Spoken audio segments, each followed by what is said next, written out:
بل دا چې تقریبا چې 900 مریضان چې کوم دغه په جوماتونو کې یا په دغه ځای باندې انتهایي زیات مشکلات دي او بل طرف ته وته چې بدل لارو ته مشکل دي بیګا په چمن بارډر خلاص شوی دی په دغه بارډر په حواله سره مشکلات په حواله سره مدیر رابطه باندې خبرې دوام لري او اوس هم موږ د قونسل صاحب سره دلته د مشران چې کوم مریضان دلته انتظار باسي او ستونزې لري د دې لپاره سهولت شي چې د مریضان دلته ډېر انتظار نشي او همدارنګه چې کوم د عام خلکو د تګ راتګ مشکل دی د دې ستونزه هم هواره شي د دې په څنګ کې چې کوم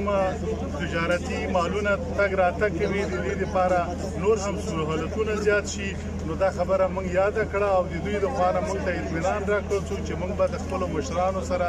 دا مسایل شریکو او د حل لاره به انشاءالله مناسبه د دې لپاره په لنډ وخت کې مخې ته راشي